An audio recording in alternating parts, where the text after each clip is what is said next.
I never would have imagined walking into that hospital room would change my life forever. My father was lying there, hooked up to machines, fighting for his life. Sitting beside him with that awful, triumphant smile was my brother Michael. That smile, the one that always meant trouble, cut through me. In that moment, I realized everything had changed. My brother had stolen something precious from me. Years earlier, things were different. Back then, home meant a little bungalow on Maple Street, where Dad's laughter filled the air, and every problem turned into a corny joke by bedtime. My brother Michael and I grew up as two stubborn kids who teased each other but knew Dad would take care of us no matter what. I was the big sister, 14 to his 12, and I took that role seriously. I helped Michael tie his shoes, made sure he did his homework, and promised I would always look out for him.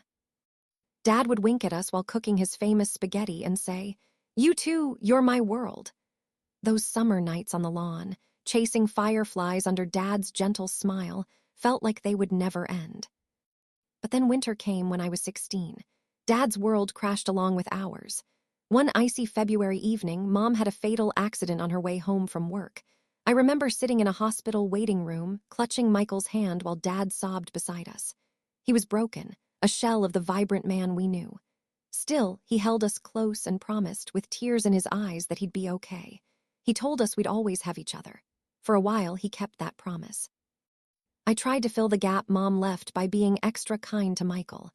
I cooked their favorite meals and stayed on top of school so Dad wouldn't have to worry.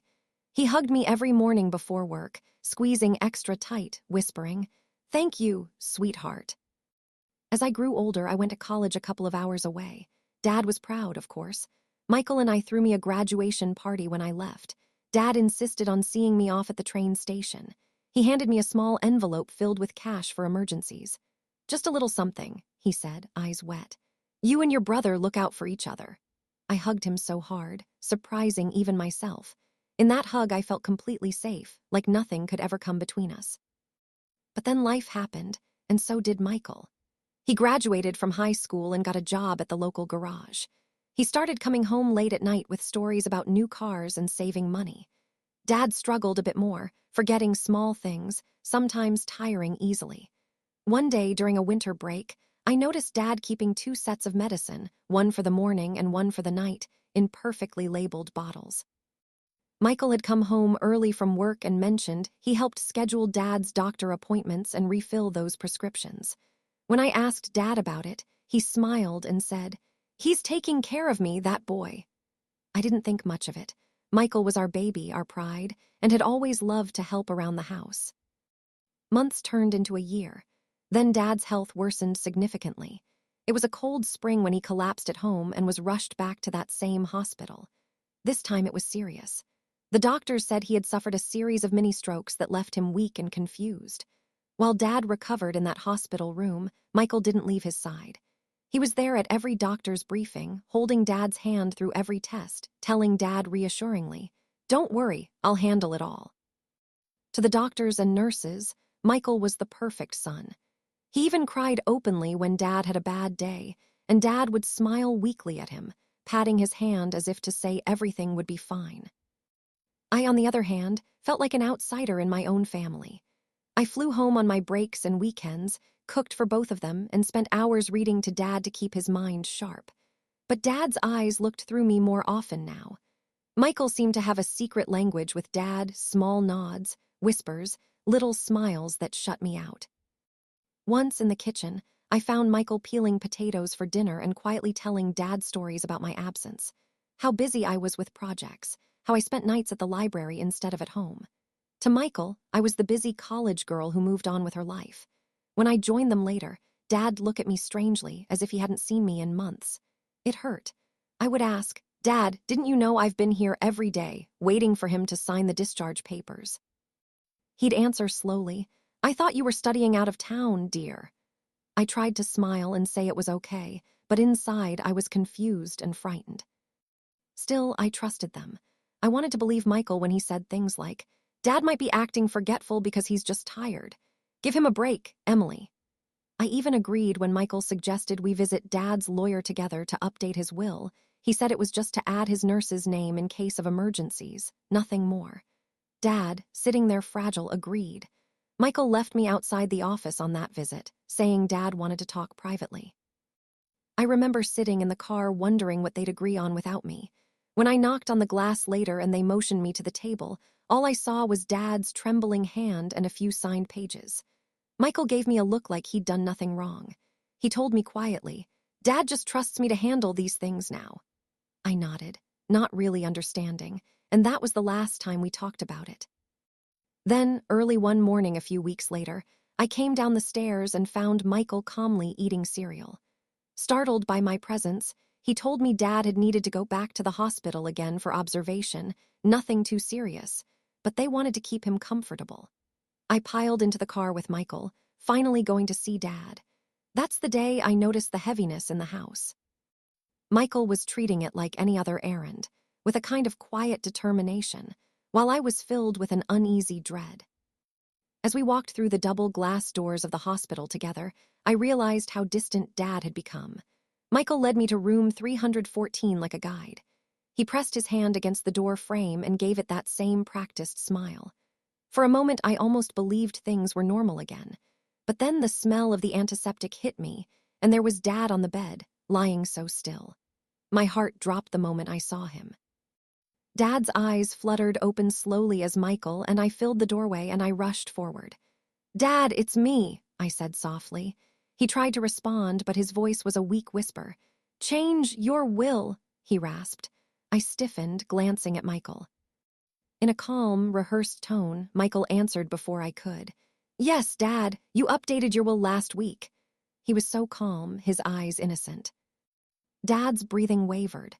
He turned his gaze to me, and the expression on his face shattered my soul. He whispered, "I thought I left everything to you because you've taken care of me." I almost fell to my knees at the foot of the bed. His words hung in the air like a final plea. Michael looked away, tugging Dad's hand.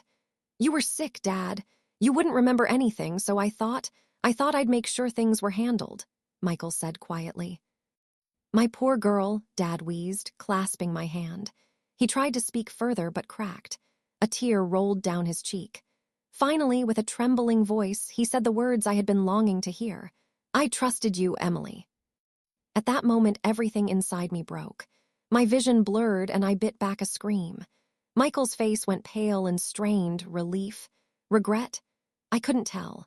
But then, just as quickly, Dad's eyes closed and he drifted back into the haze that had been his constant companion. The machine continued its rhythmic beeping, steady and normal. The room was quiet except for that sound. I knelt beside Dad, tears threatening to spill as Michael quietly left to get coffee. I sat with him through the night. When the dawn sunlight crept through the blinds, I was still there holding his hand, even though by then Dad's fight was over. His breathing slowed, the monitor's beeps drew out into a long pause, and then nothing. The betrayal still roared in my ears, but it was drowned out by a single promise burning in my heart. I would not let this stand. In the days that followed, we returned to the house we had all shared, now silent and empty of Dad. Michael had packed his things into the old guest room as if he belonged there. It was eerie to walk through rooms that used to echo with Dad's voice and now held only dust motes in the sunlight. On Dad's desk, I found a folder of papers, including the new will. I opened it with shaking hands. It was all there, clear and unambiguous. Every dollar, every piece of land, even Dad's own old truck left to Michael. My name wasn't on it at all. My stomach knotted at the injustice. When I confronted Michael in that quiet living room, he slumped on the couch with his head in his hands.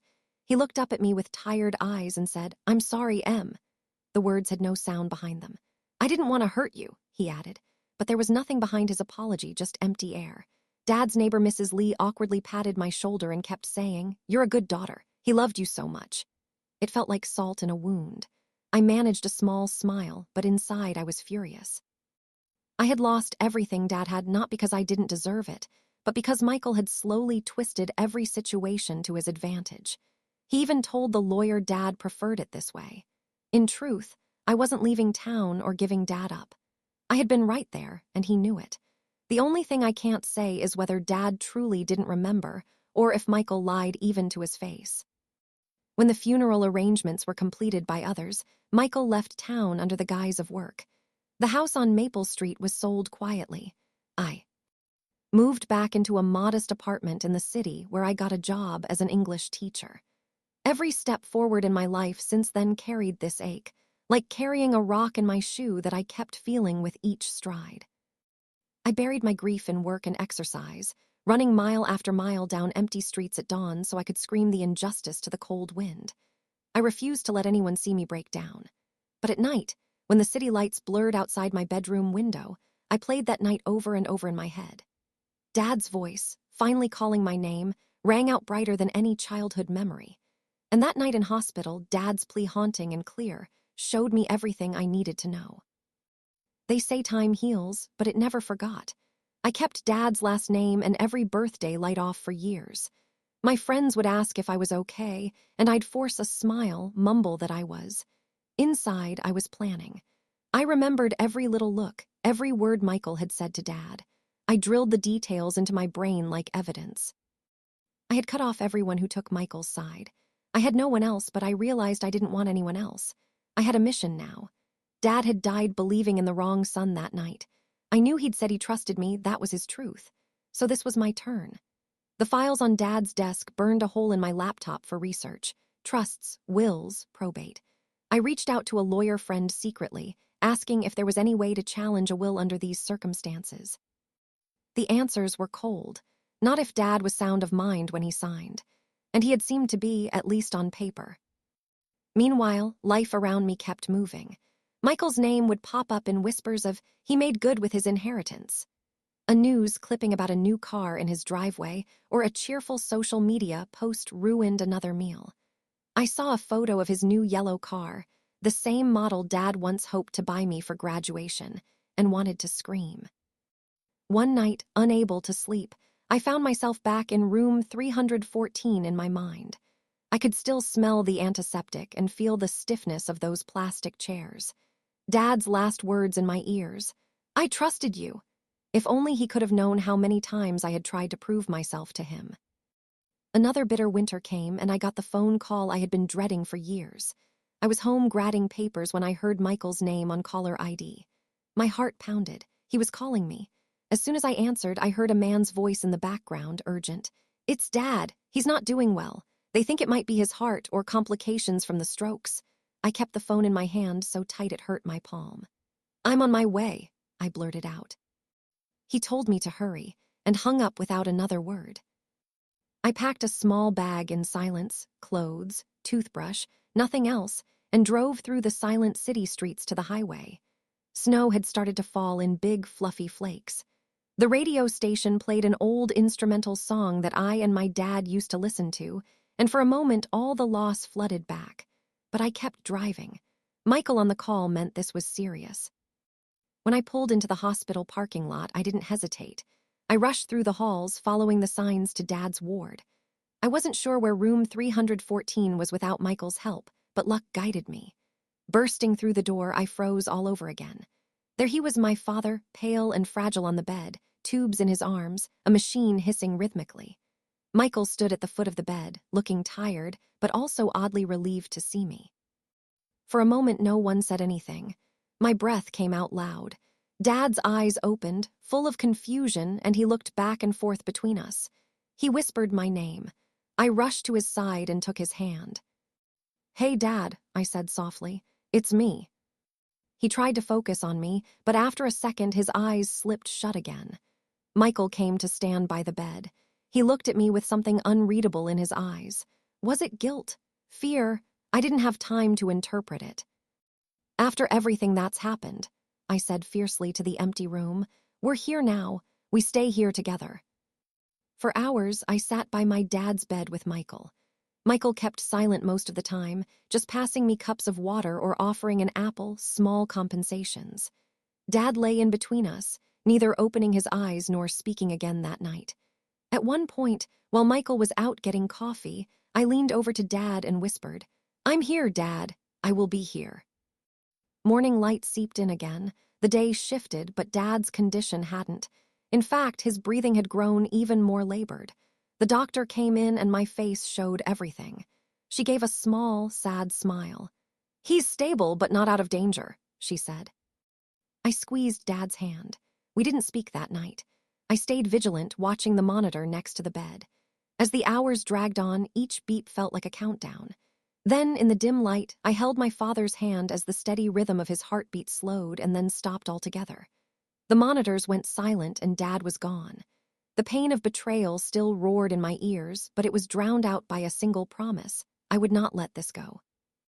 Dad's battle was over, but mine had just begun. I never believed emptiness could echo so loud. The house felt cavernous without Dad's footsteps in the hallway or his quiet humming in the kitchen. I walked from room to room, trailing fingers along the edges of his worn leather armchair and the glass-topped end table where he kept photos of me and Michael as kids. Everything was the same. The crooked painting of the lake he loved hung on the wall. The clock on the mantel chimed every hour, but he was gone. My heart ached with a pain so raw it felt like my chest might explode. I stood in his bedroom doorway, staring at the neatly folded bathrobe hanging on the back of the door. How could something so ordinary hurt so much? I swallowed hard, and the tears finally broke loose. I shouldn't be standing here, alone, bawling in the silence he left behind, but it was all I could do. A week ago, my world had splintered. I still remember sitting at his hospital bedside, the sterile smell of disinfectant hanging in the air. The beeps of machines, Dad's shallow breath, and the distant murmurs of nurses were the soundtrack of our last moments together. He coughed, eyes wide and searching the ceiling as if he were trying to will himself stronger. I held his hand. His skin was cold, paper-thin. "It's for you," he whispered hoarsely, eyes flickering open. "Promise me, oh Jesus, promise me it'll be okay." I leaned down, tears blurring my vision. "It's okay, Dad, I promise." He managed a ghost of a smile, but confusion flickered across his face. He mouthed something, maybe a name. "Michael, me?" I couldn't tell. His eyes rolled back, and then he was gone, fingers slack in mine. I screamed soundlessly into my palm, gripping his hand like I could keep the silence at bay, as if holding on to what was real. But the funeral had come and gone. We all said our last goodbyes, and he slipped away from us forever. Now, every corner of our childhood home ached with his absence. The scent of peppermint tea still lingered faintly in the mug I'd found on the counter. His jacket lay on the back of a chair, and on the coffee table was the book he'd been reading, open to a dog-eared page about the history of the Appalachian Trail. I picked it up, flipping through the pages, remembering how he would sit up late with a flashlight reading by my bed when I was a kid. He always had some trail planned for his retirement, which he said he was determined to hike. Those dreams died with him, and I felt something inside me crack. My elbows on the table, I ran my hands through my hair, desperately wanting to push down the panic rising in me. The house was too quiet, the world too still. Dad's phone, I remembered Dad always had this old flip phone he insisted on because he didn't trust anything else. On its last charge, it had fallen face down somewhere in the house. I found it buzzing on the living room rug. It was a call from some numbers I didn't recognize, but I brushed them off as automated messages. It wasn't until I saw the lawyer's name appear on the caller ID that my heart really started to pound. I was too shaky to answer, too afraid of what he would say. Later, the letter in the mailbox tore me open like a trapdoor under my feet. It was postmarked the day after the funeral. Inside was a standard-looking envelope from Mr. Caldwell and Associates, the law firm Dad had trusted for years. I knew exactly what it was. The thin paper inside rustled like dry leaves in my hands. I didn't even need to read it. The first line said it all. "The estate of Jonathan Pierce has been filed for probate, and the last will and testament has been admitted to the court." I forced myself to finish, eyes scanning for names. My own name, Dad's name, Michael's name. I felt like I was watching it all from underwater. There, in black and white, it said that Dad left almost everything to Michael. It felt like the ghost of a punch in the gut, just as hard. I should have been happy that Dad had a plan, but I was. Something felt very wrong. Dad had always promised us a future. When Michael and I were kids, he held us close and said, "No matter what, this family sticks together. Whatever comes, you two will share it." He would wrap his arms around us, one on each side, and tell us how proud he was. All I could think was, he never meant to do this to me, I know he didn't. I slammed the mailbox shut, the papers folding in my fist. It was too much. I needed answers. The next morning, I drove to the old law office downtown. Mr. Caldwell had known us since we were kids. It was Dad's voice I heard describing everything, having handled his affairs for decades. The faded blue sign on the brick building made me sick. Caldwell and Associates, Estate Planning and Probate. I pushed open the heavy wooden door and was greeted by the scent of stale coffee and faint aftershave. Mr. Caldwell looked up from a stack of files at the sound of my footsteps. He hadn't changed much, though age had sprinkled gray in his hair. He stood, a nice enough man in a beige suit, and offered a shaky smile. "Edward," he said, using my name as if we were old friends. He gestured to a chair, and I sat. I explained why I was there in a rush of words, tears threatening to spill any second. He adjusted his glasses slowly, cleared his throat, and told me to calm down. His voice was gentle, professional. After I steadied myself, I met his eyes and said, I want to know what it said. Dad's final wishes." My throat closed up. The calm smile left his face, replaced by a tired look. He took out a folder and handed it across the desk. "This is what your father left. We finalized this will on Tuesday, the day before he passed." My whole body jolted. Was it a mistake? An accident? How could Dad, who had to be delirious on so many painkillers, have even signed anything on his deathbed? I opened the file. Each page carried a numb weight. On the last page, what I feared was true. Dad had signed it with a shaky hand. Every asset, every property, everything, 4 lines on that page. And then in bold letters, "Primary beneficiary Michael Pierce." Next it said something like the sum of all possessions, including accounts, real estate, personal property, estate to be divided, 100% to Michael R. Pierce. My head spun. Michael, not us both, not me. Michael. I couldn't breathe. Mr. Caldwell placed a hand on my shoulder. "Edward, I know this is hard, but your father insisted these were his wishes. He changed his previous plan. He said he wanted to do this." His voice was smooth, rehearsed. "All legal, signed, witnessed, notarized. Everything is in order." I closed the file and looked at him, pleading. "Are you sure? Are you sure he signed this willingly? Did he know what he was doing?" Mr. Caldwell sighed, nodding slowly. "Your father was in pain, but he appeared to understand what we were doing. These decisions weren't made casually. Michael helped him with a lot. He was there." I could feel panic rising, proving he understood what he signed might be impossible. Mr. Caldwell continued, "If you suspect anything amiss, you have the right to contest it. But it will be difficult. Without evidence of Dad's incapacity or coercion, the will stands." His words were ice in a desert. I left the office in a daze, my vision tunneling. How could they just accept it? How could Dad, a man who raised me to always do right, to share, to love, just sign this final goodbye and say to me, "Forget about it"? My head was full of questions and accusations, but no answers came. All I knew was that something didn't fit. I went home, hands trembling, and sat on the couch among memories. That's when the anger finally struck. I screamed into a pillow, cursed at the lifeless walls that held the trophy from Michael's soccer games and the ceramic vase Dad painted in 4th grade. My hands felt sticky, tears and sweat mixing. I felt betrayed, empty, furious. Michael was my brother. But in that moment, he felt like a stranger who had stolen my father's trust and my future. Later that evening, I grabbed my phone with a renewed purpose. I dialed Michael's number. My heart thudded so loudly I was sure he heard it through the line. "Hey," he answered, voice casual, maybe surprised to hear from me. "Michael," I blurted out, choking back emotion. "We need to talk about the will." He was silent a beat. Then, the will, I thought that was pretty straightforward. Dad made his decision. "Are you serious?" My voice cracked.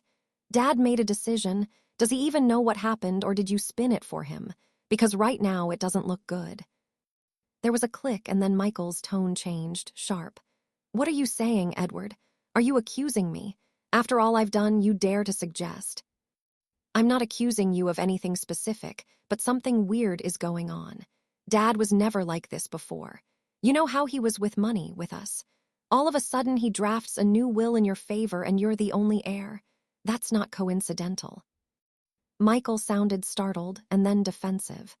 "He did it himself. He said he was sorry and he was confused, okay? I know it's crazy, but that's how he felt. He didn't want to leave everything to you because he was worried." Worried that I'd waste it? Or worried something else? Listen to yourself." I closed my eyes and tried to control my shaking voice. He was always good at pushing back. I spent the last week finding Dad's glasses and refilling his water. I was there. I was with him every day. Don't pretend you did more than me. Why are you attacking me, Ede? He shouted. I was there day and night. You couldn't even make it for an hour yesterday. Don't act like I was doing this for fun. I'm not acting. I'm sorry I wasn't there every second, but I have a life too, Michael. You were practically living in that hospital. Dad didn't do this on his own. Someone must have pushed him, planted the seed. The word planted tasted bitter in my mouth. Michael was breathing heavily. I could almost hear him behind me, packing. He barked out, Dad knew what he was doing. It was his decision. His voice softened. I loved him, Ede. I took care of him, helped him, and this is my reward, so maybe don't question it.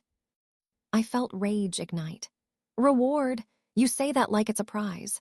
You mean you think you deserve it because you practically lived in his house the last week, because you rubbed his forehead and brought him soup. You think that entitles you to my entire future. We talked past each other, and I could almost feel the gray twilight closing in on me through the phone line as we shouted.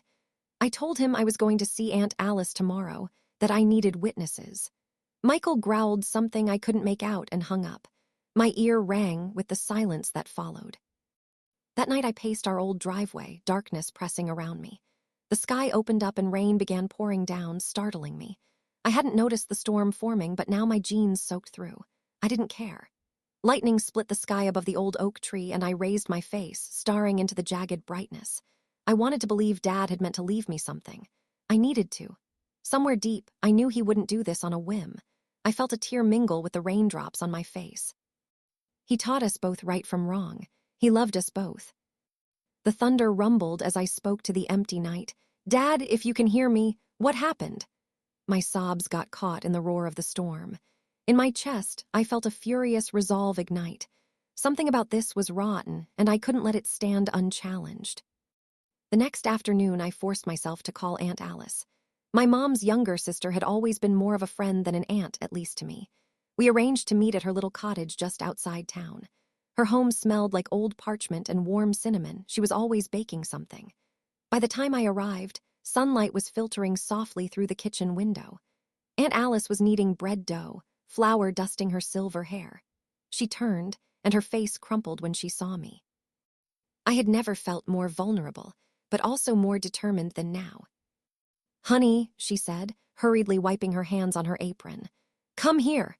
She guided me to sit at the wooden table. Her gentle face was grim. I told her everything I knew, or rather, everything that didn't make sense. I could see tears well in her eyes, too. My father, after all, was her only brother.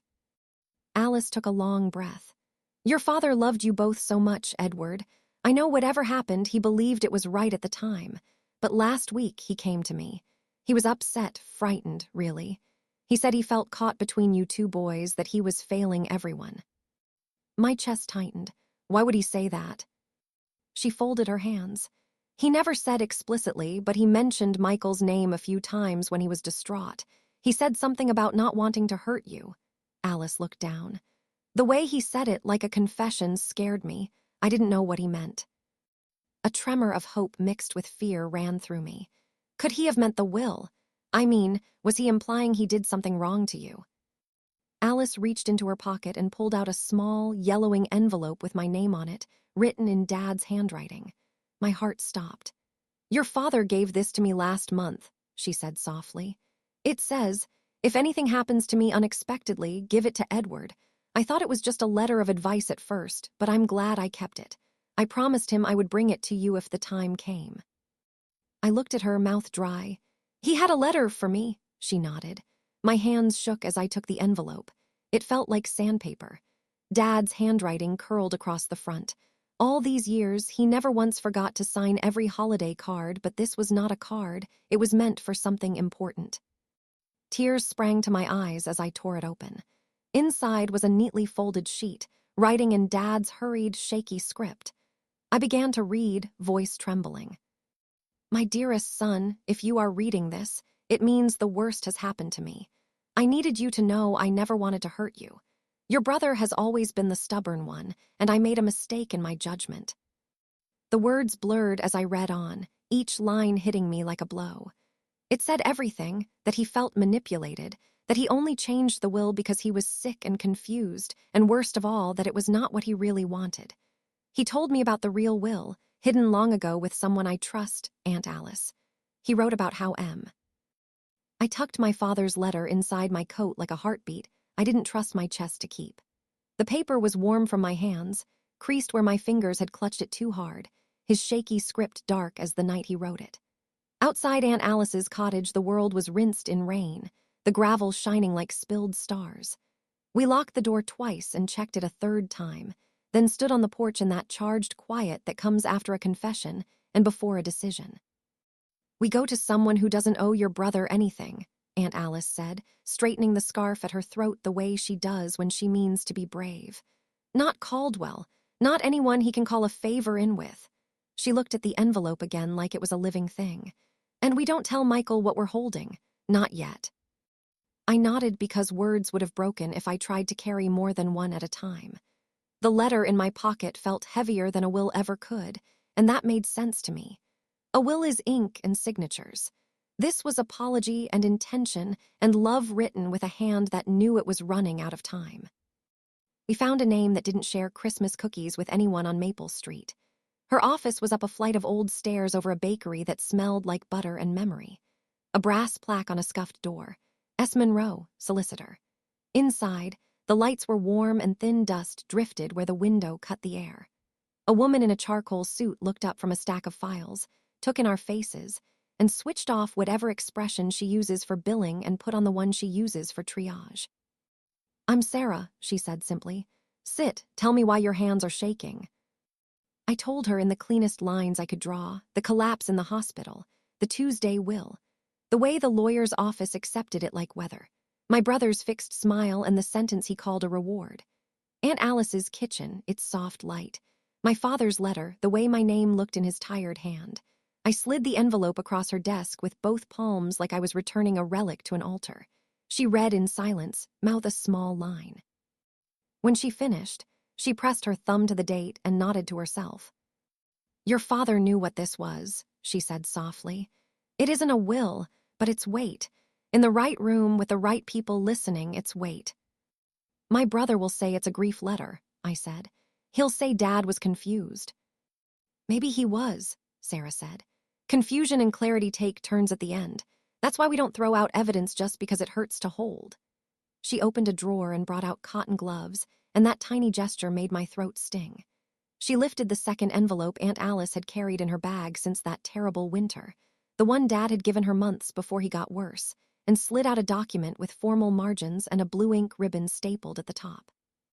"This," Aunt Alice said, more breath than voice, "is the will he told me is the real one. The one he made when he still hiked the hill behind the house without stopping to lean on the fence." She looked at me, and for a second I saw my mother in the angle of her chin. "He said if anything happened fast and something else appeared, I should hand this to the child who would need it most." The paper smelled like old filing cabinets and lemon oil. My father's name in full at the top. A date, 2 years ago in early autumn before any ambulances, when he still fell asleep in his chair with the remote in his hand and the TV asking if he was still watching. Witness lines with neat signatures. The same firm, Caldwell and Associates, printed in tiny type. 50-50, Sarah read aloud, eyes tracking, not editorializing. "Personal bequests to his church and the hospice. Executor jointly his 2 children." She looked up. "Simple, clean, ordinary as fairness." "Then he did the Tuesday will," I said, "and made it extraordinary as wrong." She nodded, "Which is why the court accepted it. Last in time wins, unless you knock it down. If we can prove the Tuesday document was signed under undue influence or when he lacked capacity, this earlier will stands again. Both his letter and this older will help tell that story." "How?" I asked, too fast, like I could outrun the part of this where things get ugly. "What do we do?" "We collect days," she said. "Hospitals write lives in ink. We request his charts, capacity assessments, medication logs. We find nurses and aides. We ask who stood at the foot of his bed and who whispered answers in which ear. We pull the notary's book. We ask Caldwell who witnessed. We ask why a lawyer your father trusted for decades allowed a deathbed execution and whether he asked the right questions in the right way. Caldwell will protect himself, Aunt Alice murmured. Probably, Sarah said, but facts don't care who's embarrassed. If the Tuesday will falls, the autumn will rises. Your brother knows that. He's counting on your grief being heavier than your discipline. Discipline? I rolled the word in my mouth like a coin. I thought of the way I have always lined things up when the world tilted, receipts in date order, pills in little boxes, hope in lists. I can be disciplined, I said. I believe you, she replied and slid across a printed list with checkboxes. Start with requesting medical records. I'll serve notice on the estate that you intend to contest. It'll light a fuse. Your brother will push back. People will choose sides. I won't ask if you're ready, no one is. I'll ask if you're willing. I checked the first box. On the sidewalk outside, the bakery's exhaust vent blew warm sugar air into the cold. I could have cried from the kindness of the smell. And then my phone vibrated with a text that tasted bitter as aspirin. Michael. We need to talk. Tonight, house. Come alone. I stared at the screen until the words doubled. He knows something, Aunt Alice said, reading my face like a clock. Or he guesses. I'll go, I said. I don't want him at your door. I'll be a street away, she said. You are not walking into any room he controls without a witness. Evening found the old house peeling light like old paint. The porch bulb burned a tired yellow. Inside, the air was the stale kind that follows a storm. Michael was at the dining table with paperwork spread like a map of a country I didn't want to live in. He had that look I had seen since we were children, right before he lied and asked me to back him up. Open hands, soft eyes, a tilt of the head that said I'm the reasonable one here. You went to a lawyer, he said, no greeting. Why? Because Dad wrote me, I said, and watched his left eye flicker. Because the Tuesday will doesn't smell like him. He laughed once, short and mean. You think a letter cancels a will. You think a feeling wins in court. I think a feeling gets you through the door. Evidence sits you at the table. I pulled out a chair without asking and sat, because standing felt like sparring and I didn't want to play the sport he had trained for. We're contesting. I'm telling you so you don't find out from a summons alone. You're going to make this ugly, he said, and the way he said ugly made me want to throw something just to illustrate the difference between a phrase and an act. It already is, I replied softly. That's why we clean. He leaned back and let his smile fall off. The truth of his face is always in the jaw, a clench that means he's about to escalate. Dad changed his mind, he said. He told me things about you, about your life, about how he thought you'd waste. Stop, I said, not loud. Don't talk about me with words you put in his mouth. He told me too. He told me he trusted me. He wrote it down. He put a will somewhere safe when he could still walk up the hill without stopping. If you're right, a judge will hear both stories. If I'm right, a judge will hear both stories. I'm done having this conversation in rooms with no minutes and one person setting the agenda. The clock over the doorway ticked too loudly. He stared at me, and I watched him calculate how many versions of me he could try on before picking the one he could defeat. Pity, anger, nostalgia. He tried all three in his eyes. None fit. Leave it, he said finally, flat. Walk away with your pride. I'll be generous. Generosity, I said, is what people call theft after too many congratulations. I stood. We're finished here tonight. Don't call Aunt Alice. Don't knock on her door. If you do, we add harassment to the list. You can speak to Sarah Monroe if you need to speak to someone. He didn't stand. He didn't throw anything. He just said, You always thought you were better. No, I said, already walking to the door. I always thought we were equal. That's the difference between us. Outside, I didn't breathe until I reached the corner. Aunt Alice's car idled under the street lamp like a lighthouse that remembered how to move. I got in and shut the door on the night. You did well, she said. I didn't cry, I said, and that felt like both a triumph and a grief. The next week was paperwork and silence with teeth. Sarah's letters went out by courier. The hospital's records request fee cleared my account.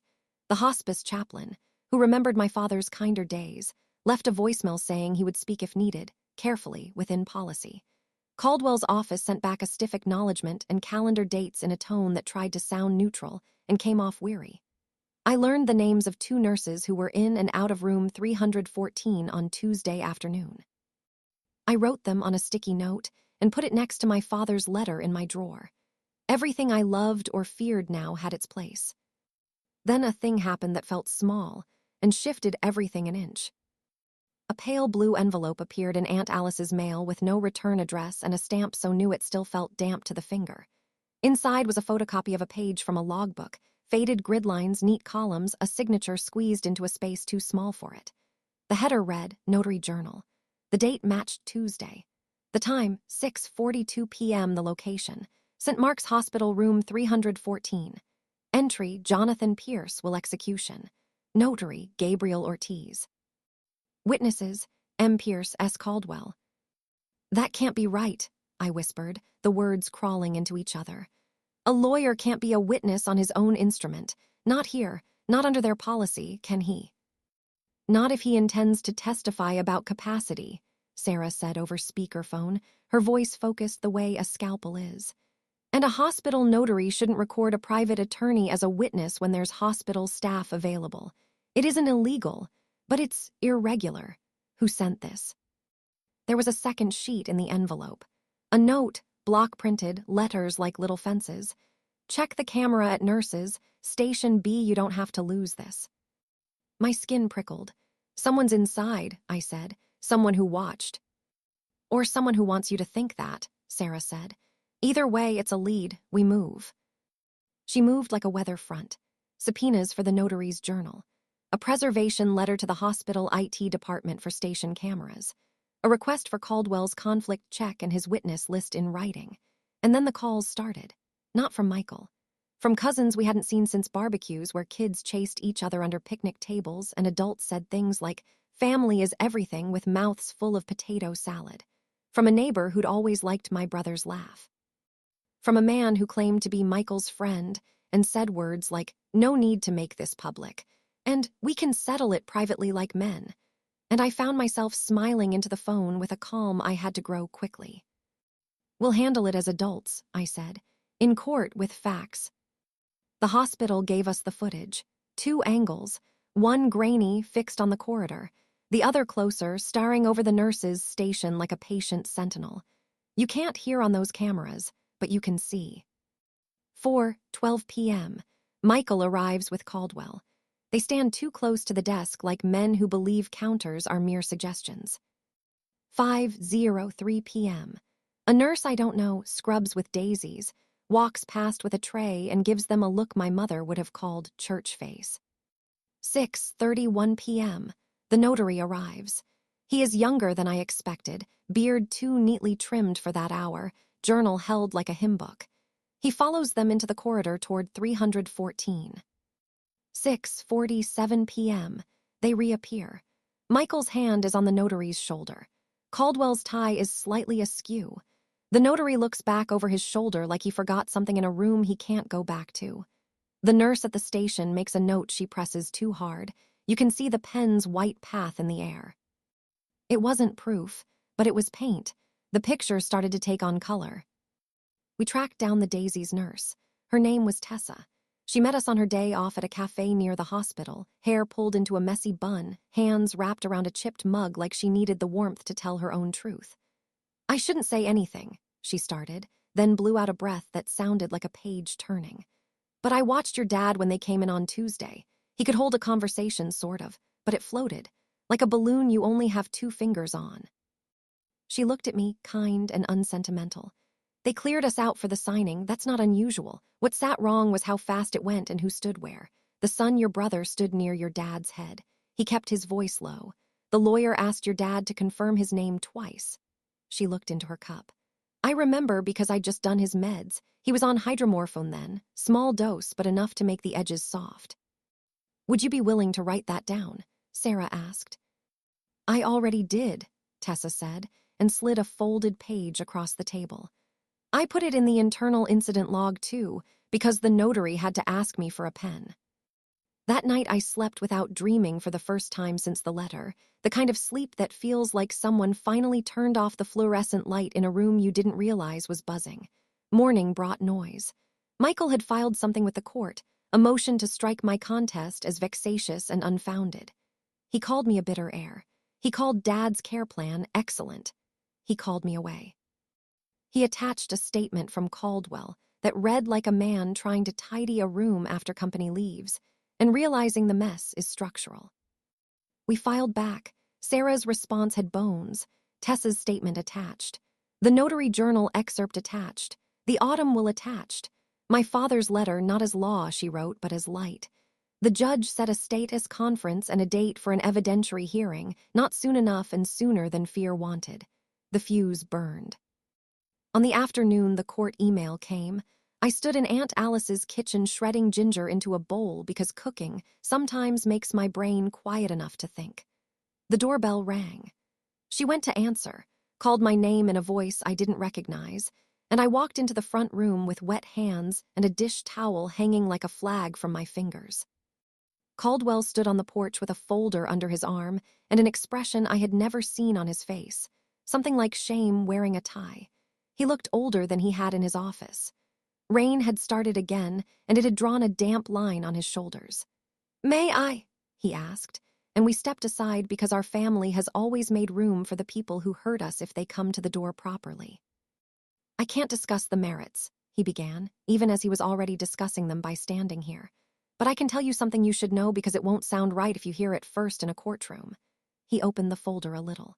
"Your father came to see me alone the week before Tuesday. He was unsteady but determined. He asked about how to change a will. I told him he could. I told him it would be better to wait until his medication was stabilized. He said there wasn't time." He swallowed. "He asked me to prepare 2 drafts, one equal, one in favor of your brother," he said. His voice thinned. "He said he wanted to see how it felt to hold the paper."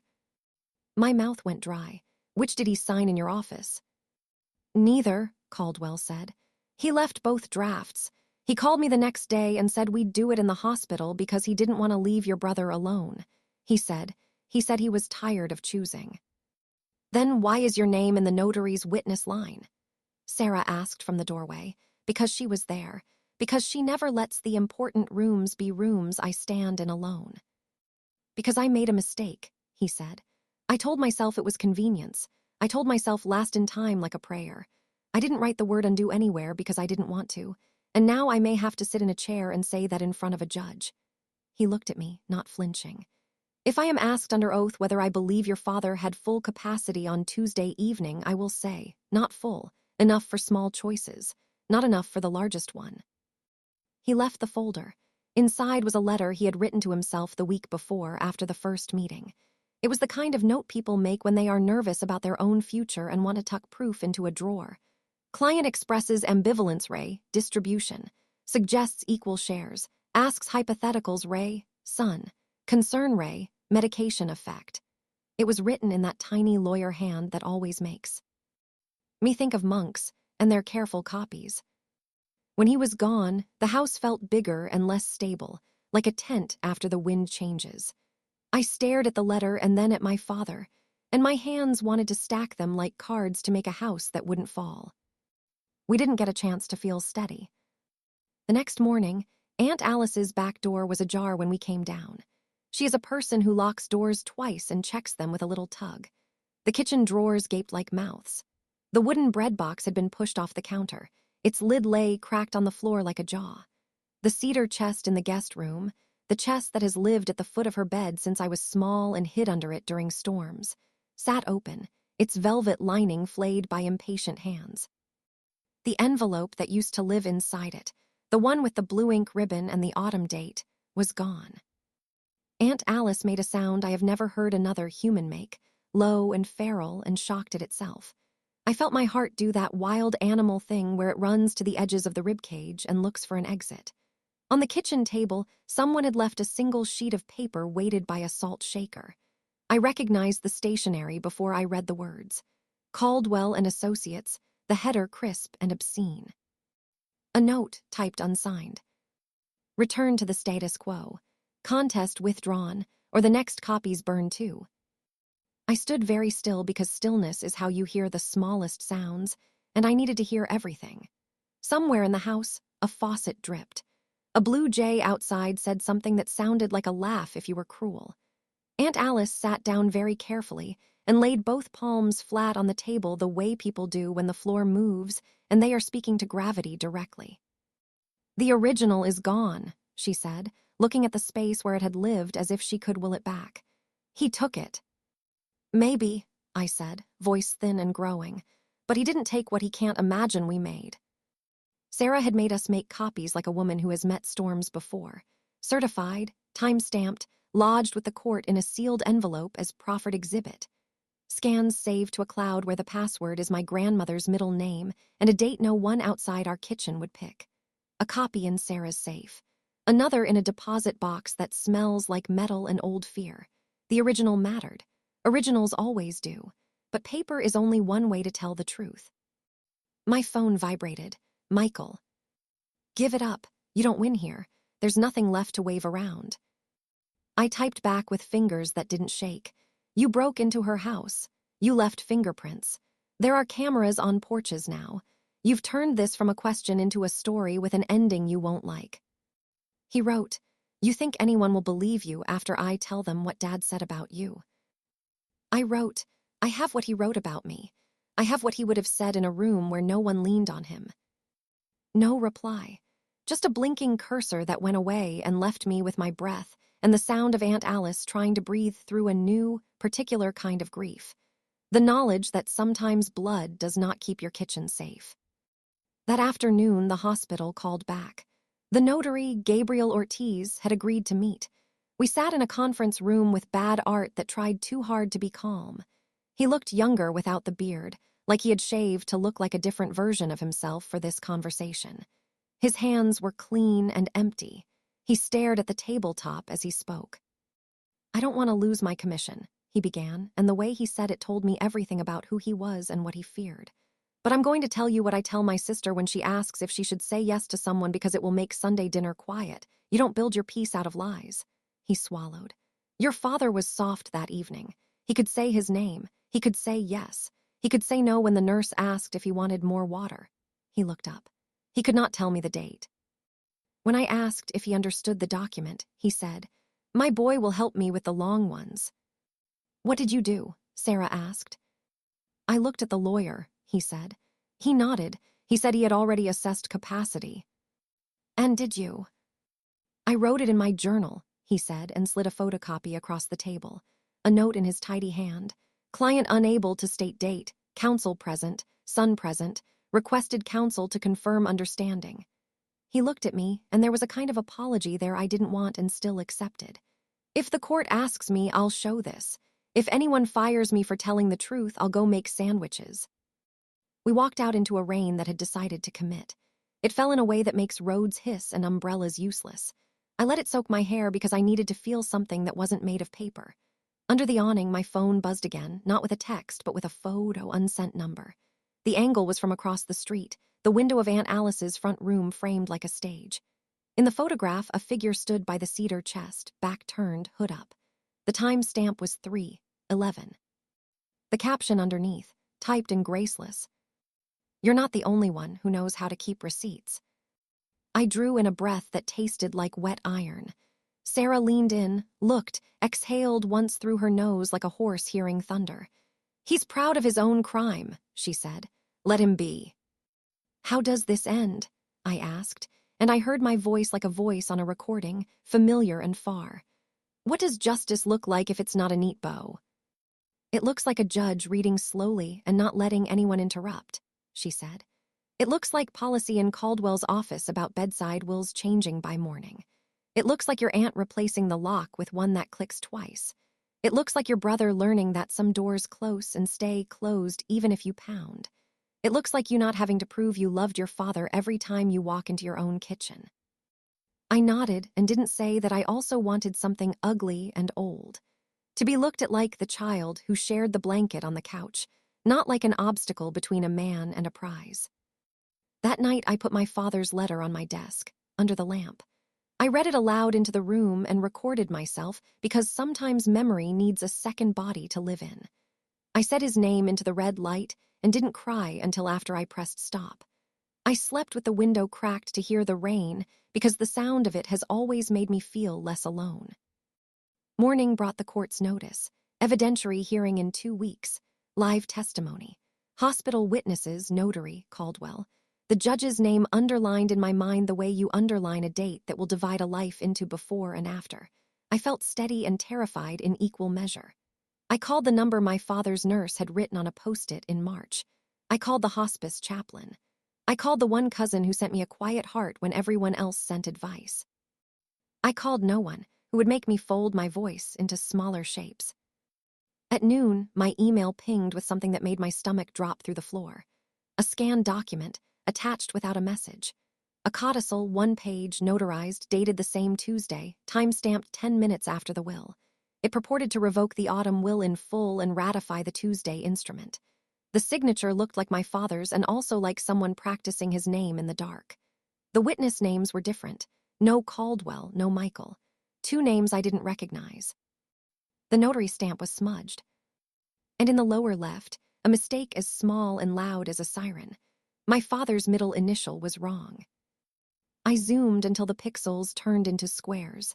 There it was, an E where it should have been an F, a life reduced to a letter, and that letter misremembered by a hand that didn't carry it long enough to love it.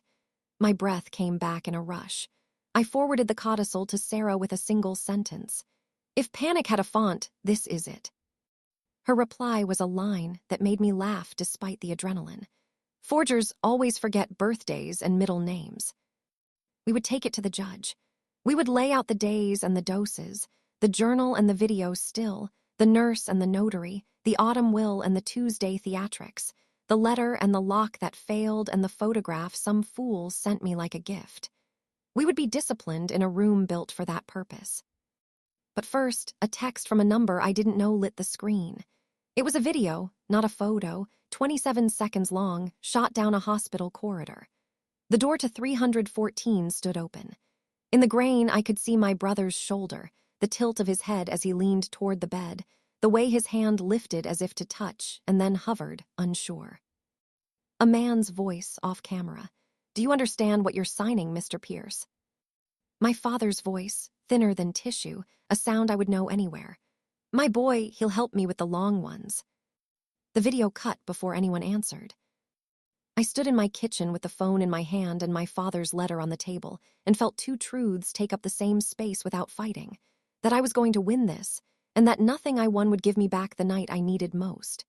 Outside, the rain stopped like a curtain falling. In the quiet after, I could hear the clock in the hall. I could hear my own breath. I could hear, at last, the sound grief makes when it realizes it isn't in charge anymore. And then the doorbell rang. I looked at Aunt Alice. She looked at me. We both knew who it would be. We both knew this was the kind of scene you step into once and don't step out of the same person. I went to the door and put my hand on the knob, feeling the simple weight of the metal, the cold truth of it. I drew in one steady breath and opened it. The bell rang again, harder the second time, as if whoever stood on the step believed urgency could turn a lock. I wiped my palms on my jeans and opened the door to a uniform the color of rain. The officer tipped his cap like this was a gentler errand than it was. Ms. Pierce, he asked. I nodded. Officer Reyes, your aunt called in a break-in. We're canvassing. Neighbor across the lane has a doorbell camera. We pulled a still. He turned his notepad and there it was. Our front window framed like a picture, the 3:11 a.m. glow of a street lamp, a hooded figure turned just enough that the body wasn't a stranger to me. My stomach went cold. Even blurred, I knew the slouch of those shoulders, the way the right foot toes out from a soccer injury that never healed right. Blood recognizes posture. Do you know this person? Reyes asked, careful. I swallowed. Yes. He waited, pen lifted. The old reflex to protect the person who hurt me twitched, then died. He's my brother. The word felt like a splinter giving way. Reyes' face didn't change. We'll dust for prints, take your statements, log the item that's missing. He looked past me to the table where our kettle lived and the chair where Dad used to sit to lace his boots. Anything else unusual? I told him about the note, the salt shaker on top like a paperweight from a petty god. I didn't tell him about the way the air in the house had shifted since we found the cedar chest open, like the walls were trying to decide whether to hold us or lean away. File number will hit your email tonight, he said. If you get contact about this, save it, don't respond. He left muddy prints on the porch that I didn't wipe away, because sometimes you need to see the dirt you're standing in. Sarah arrived 20 minutes later, umbrella inverted by a gust she didn't acknowledge. She read the note once, twice, then photographed it with the care of a surgeon. We move for a temporary restraining order, she said, coat still dripping. Assets frozen, spoliation sanctions threatened. He wants a kitchen fight, we give him a courtroom instead. By dusk, the judge's clerk had called back. A voice from a speakerphone read words that steadied the floor. Pending hearing, no transfer or dissipation of estate assets. Parties to preserve all relevant evidence. No contact with potential witnesses outside counsel. The order printed on Sarah's portable wireless blinked out warm. We taped it to the inside of Aunt Alice's pantry door like a blessing. The group chat lit up anyway. Cousins I hadn't seen since picnics typed sentences with too many exclamation points. Family doesn't do court. Work it out like adults. He was there for Uncle more than anyone. Someone dropped a screenshot of a status Michael had posted an hour earlier. A photo of him as a boy in Dad's arms, captioned, "Doing right by the man who made me." The comments loved him loudly. I put my phone face down on the table and breathed through my teeth until the urge to respond left like a tide. "Pick your rooms," Aunt Alice said softly. "Save your voice for the ones with doors that close and a record button." The days between the order and the hearing felt like waiting in a corridor outside an operating room. Too bright, too quiet, too full of the hum of machines you don't control. I ran errands with lists. I wrote names on sticky notes and lined them up on the edge of my desk like a choir. I called the hospice chaplain, who spoke in a voice that had learned to be a blanket. "He told me he kept changing his mind," she said. "He asked me to pray that he'd pick the thing that hurt least." At night, when the house held still, I read Dad's letter out loud to the lamp and recorded it again, as if a second copy of my voice could hold the part of me that still wanted to climb in a time machine and take the pen out of his hand. The morning of the hearing, the sky put on its best impersonation of calm. We walked into a courtroom that smelled like old varnish and conclusion. The judge wore a face I didn't dare interpret. On one side sat Michael with a new lawyer who shook hands like he was already billing extra. Caldwell sat behind them, not at counsel table, clutching a folder like a flotation device. On our side, Sarah laid out our thin arsenal with the confidence of someone who knows where each piece goes. Tessa, the nurse with daisies on her scrubs, smoothed her skirt and stared at the witness stand like it might ask her to sing.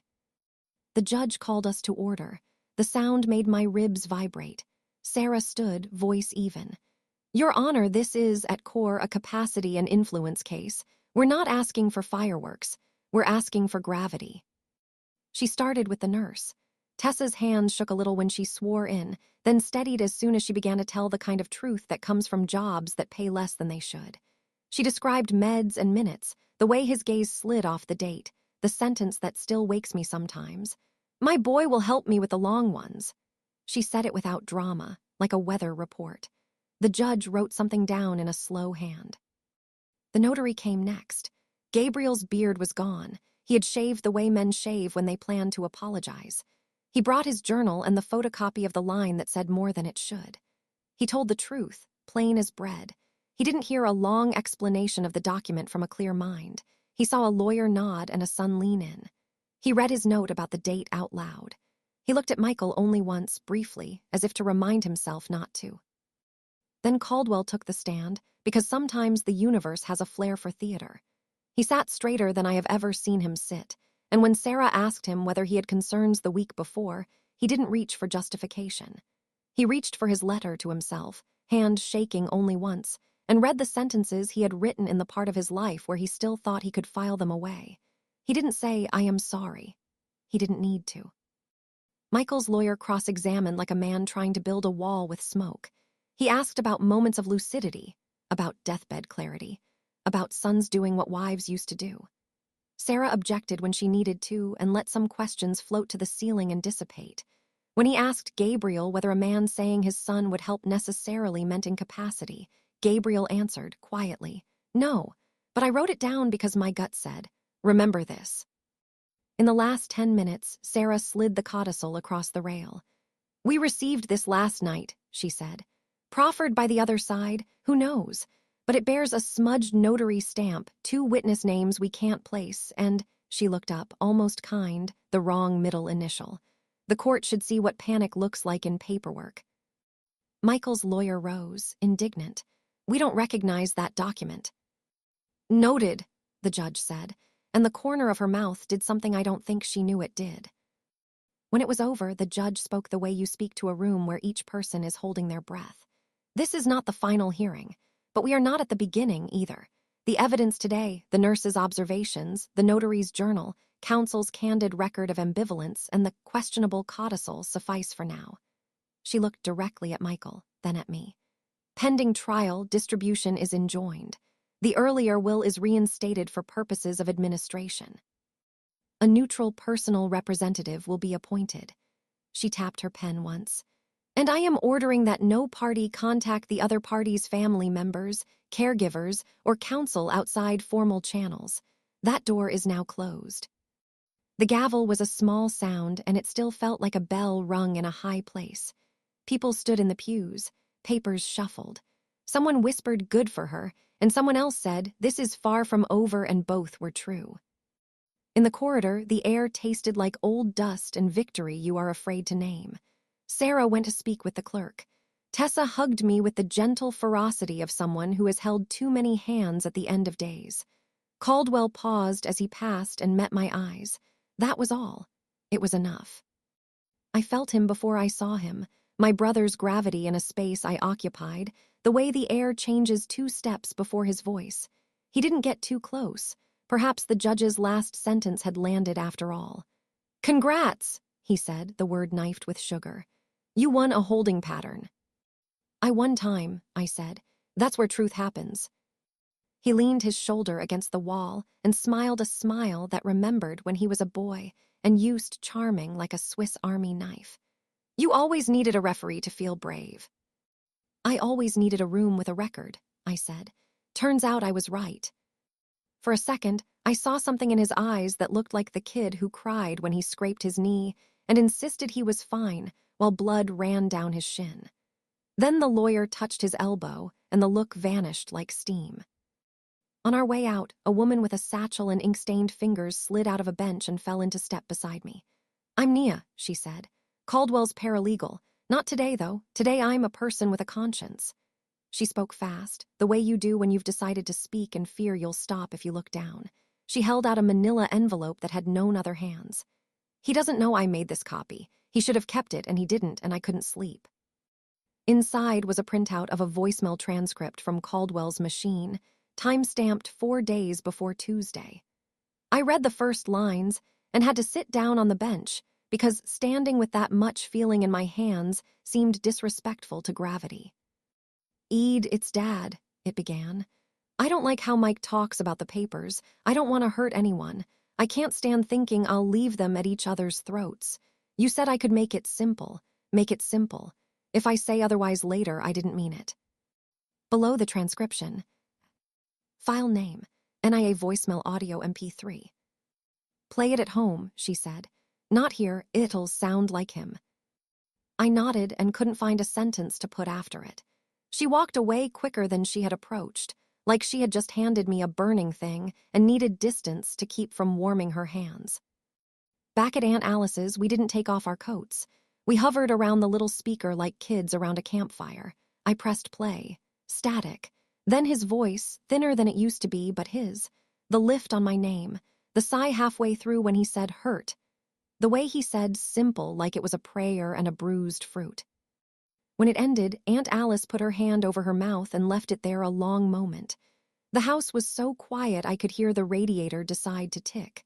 I looked at the kettle and laughed once, the kind of laugh that's mostly an exhale. "This is what justice looks like," I said. "Not lightning, a file name." My phone buzzed on the table like a small animal. Another unknown number. Another video. I held my breath and tapped, this time not a corridor. A back office I recognized from the lawyer's firm, wood paneling, a lamp shaped like a globe. The camera angled toward a desk. Michael sat in the visitor chair, elbows on knees, voice low and coaxing. Across from him, just the edge of Caldwell's sleeve, his hand, a document's corner. The audio was tinny but legible. "Just make it say my name," Michael said. "I'll take care of her, she won't fight." "She will," Caldwell's voice replied, weary. "And you will regret asking me for something you can't afford to own." The video cut. No date stamp, no context, enough. I felt a calm drop into me like a coin into a well. The fear didn't vanish. It simply had to swim in deeper water. We had time. We had a judge who wanted slowness.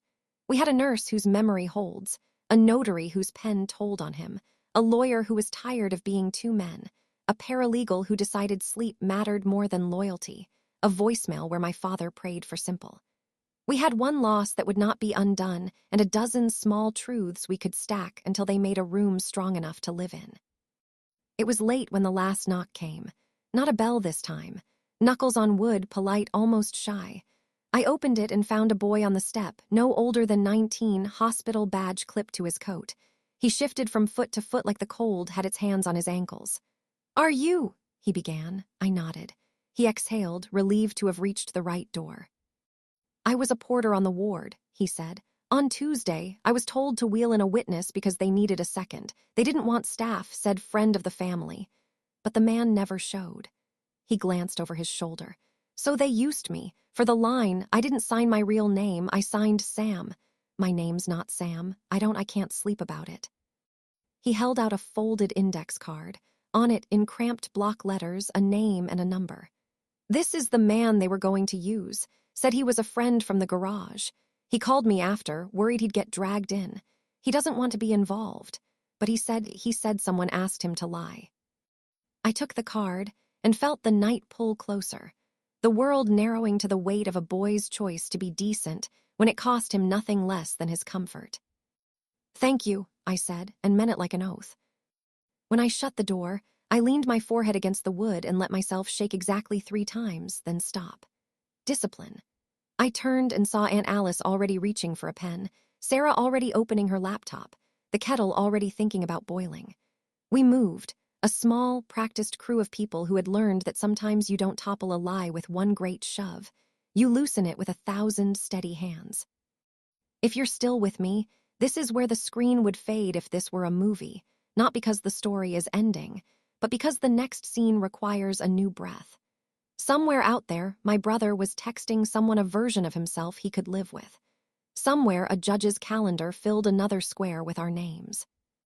Somewhere, in a drawer that still smelled faintly of soap and sawdust, there was a space where a blue-ribboned will used to be, and that space was not empty.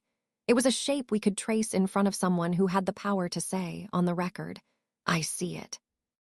And on my desk, under the lamp, my father's letter curled at the edge the way paper does when it's spent all day holding light. In the end, my brother didn't just steal a will, he tried to steal the truth. But truth has receipts and love leaves a paper trail. I couldn't change the night my father signed, but I could change what came after. This is me choosing the light and letting the record stand. Families don't break clean, they splinter, and we learn which pieces to keep. I kept my father's voice, the letter, and the part of me that refuses to be rewritten. Justice didn't arrive like thunder. It arrived like a timestamp and a witness who wouldn't blink. If you're listening, let this be your proof. You're allowed to fight for what's yours. What they called keeping the peace was just a quieter kind of war. I stopped apologizing for surviving and started documenting it. The past can shout, but it can't sign for you anymore. I'm walking forward with my name spelled right.